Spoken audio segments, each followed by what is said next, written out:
L'école primaire publique de Nyankoukro dans la ville de Bouaké va mal, très mal même. Construit en 1980, ce groupe scolaire est dans un état de dégradation très avancé.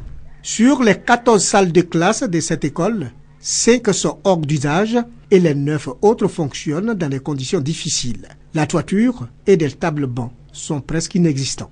À partir de l'après-midi, on ne tient plus. C'est comme si nous sommes dans une fournaise. Des fois, on est obligé de déplacer les tableaux sous les manguiers là. Et puis les élèves s'asseyent sur les escaliers. On baigne dans l'eau quand ils goûtent un peu. Quand c'est le vent aussi, imaginez toute la poussière, tout ce qui est comme tout descend dans la salle de classe. Pour un effectif de 374 élèves, cet établissement ne dispose que de 86 tables bancs. Conséquence, conditions de travail difficiles pour les enseignants et les apprenants. J'ai un effectif de 62 élèves et je ne dispose que 10 bancs. Donc ça va être difficulté, les enfants sont assis 4 par table.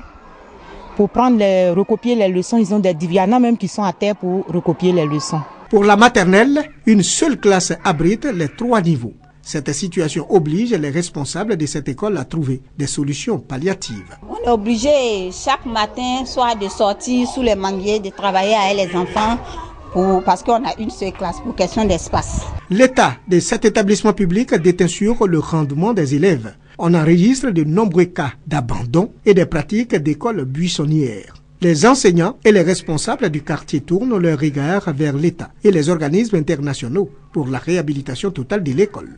Quand vous prenez par exemple une classe où on fait de la double vacation, le volume horaire qui est prévu, ça devient impossible à atteindre. On demande à ce que les écoles soient créées dans les quartiers afin de permettre à ces enfants-là d'être dans les conditions idoines. Mais aujourd'hui, les enfants de Nyankoukro sont obligés d'aller à l'école de Gonfreville en traversant cette route de l'aéroport très fréquentée et dangereuse. Outre le manque de salles de classe et de tables bancs, l'école primaire de Nyankoukro ne dispose ni de latrines ni de l'électricité. L'inexistence de clôture expose également l'établissement à de mauvaises pratiques, raccourcis pour les piétons, pâturage pour les animaux. Aussi, les salles de classe sont-elles transformées en chambres de passage à la tombée de la nuit.